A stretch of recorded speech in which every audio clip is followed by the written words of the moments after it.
Welcome back to Hogtown Homestead. Like, share, and subscribe if you feel so led. Now that the pigs are moved, well, they're at least given access to fresh pasture, we're gonna get back to repairing that wood chipper. The old 5 horsepower Briggs and Stratton carburetor problem. And that's exactly what it is. So stick around, we're gonna fix that. Between the last video you saw and today, I actually was able to put the JB Weld on a dry gas tank and put gas in it, and I waited 4 hours for that to set, and that seems to have done the trick. There are no leaks, and I know that because I have gas in this fuel tank right now and nothing's coming out the bottom. So I got that done today.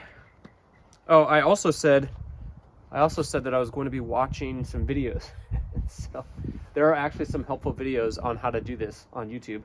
One of them is seems like a, I don't know, 10-year-old kid walking you through how to replace the carburetor on the Briggs and Stratton 5-horse motor.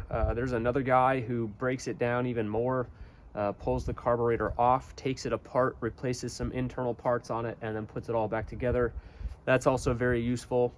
But the most useful thing that is happening today is I have a friend with a PhD in engineering coming over, and he's gonna help me to fix this carburetor issue. And he is on his way right now. So I'm gonna get this thing taken apart as much as I can, and I'll walk you through that process, okay? So here we go. One of the things that I forgot to get when I was at the parts store was a new air filter for this thing.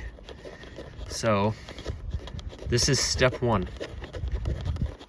Step one is take off this air filter cover.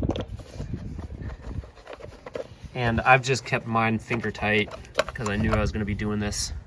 See how oily that filter is? Yeah, I need a new one.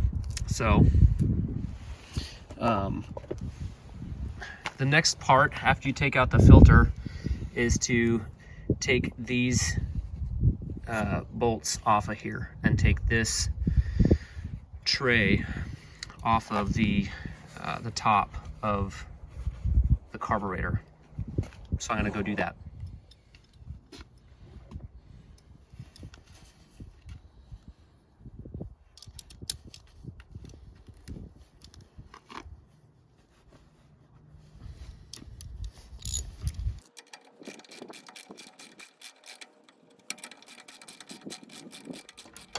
If you're wondering, these are 8mm bolts.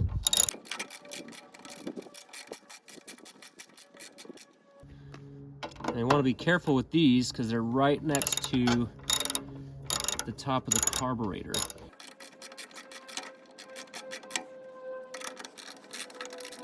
Step 3 is to loosen that bolt.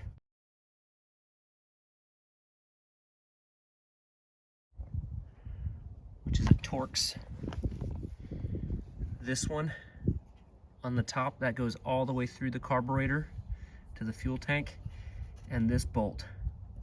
So we're gonna loosen those up. We also have to disconnect some of these parts as well. And we'll be able to take pictures of them. That's what I would recommend. Take pictures, because we're actually, when this is all said and done, this part is gonna come off. And everything that these levers are attached to has to be disconnected so that you can fully take apart the carburetor and replace parts on the inside. So step 3 is loosening these bolts, and then as you take the carburetor, as you disconnect those, disconnect these pieces as well. So here we go. I'm gonna try to get you a good shot of all that. So what you're gonna want is a T20 Torx driver. And man, this bolt is pretty tight on there.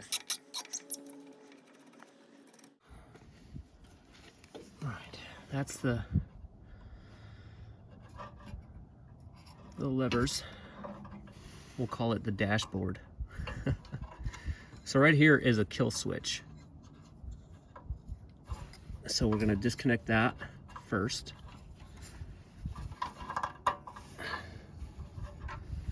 That is disconnected. This is where the bolts came through. And now that we have this off of here, this is off, which is exactly where we want it to be. The next part is going to be a little bit strange now that we have that off, because in here there's all these things that attach that go all the way down somewhere in the bottom here.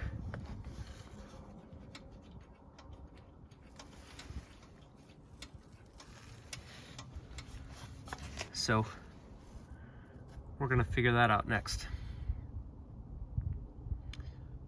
And I think the solution, the easiest solution is, for now, disconnect this plastic piece with that bolt, and this part here will come out as well as this part. So here we go. That looks like another 8mm bolt.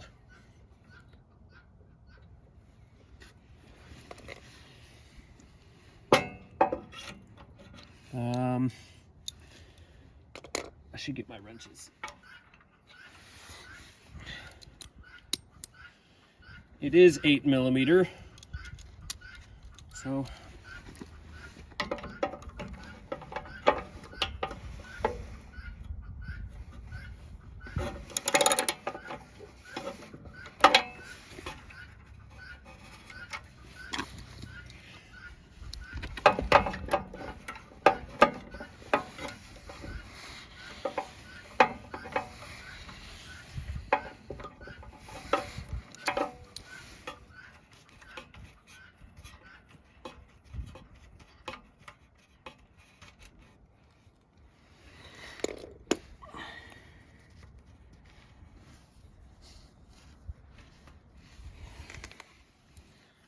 that's what the bolt looks like right here.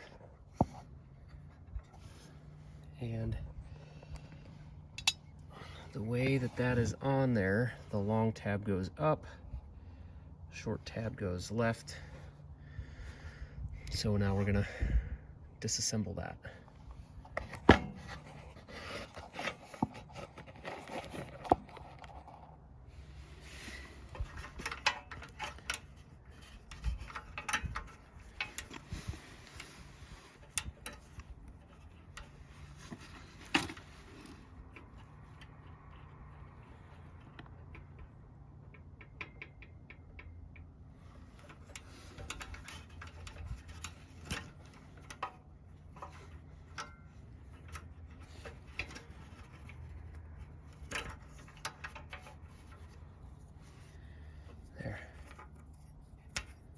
This is now assembled, or disassembled. And just in case, we'll leave that. I think that'll stay.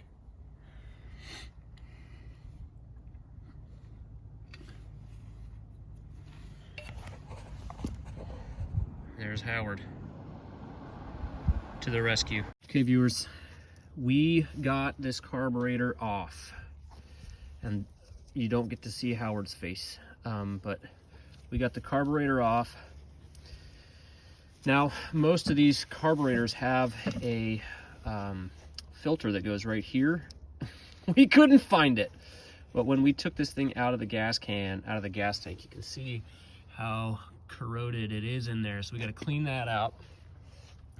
This jet here was totally clogged to the point where that looked like one solid piece.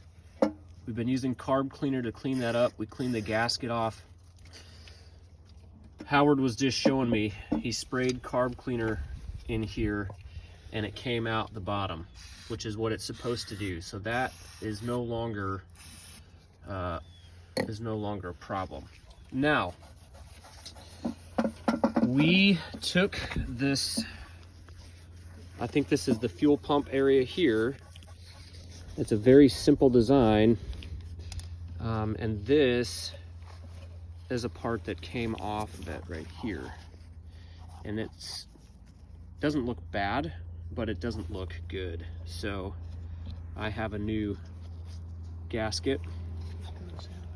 Yep, this spring goes in there and you have to put that gasket protector on that spring. Otherwise that spring will shred your brand new gasket. So now we're just gonna button it back up and maybe spray some more carb cleaner on there and see if we can get this thing reassembled, because a lot of wires came off right here. So stay tuned. Unfortunately, Howard and I were unable to get the shredder running. We took that carburetor apart and put carb cleaner on there. Boris is saying hi. And we just couldn't get it running. So we think that the carburetor is just too far gone. So unfortunately, we're gonna have to do another video once we get a new carburetor on installing the carburetor, and I'll put that up here pretty soon. So we do need a new carb. So that's gonna do it for today's episode here on Hogtown Homestead. Once again, like, share, and subscribe if you feel so led. The next video, we are going to probably be down on the fence line, standing it up where it needs to be stood up, and also getting a lot of the trash out of there, because there's some sheet metal down there needs to be removed, and that's what we're going to do on the next episode. So thank you so much for watching. Enjoy the rest of your day. We'll see you next time.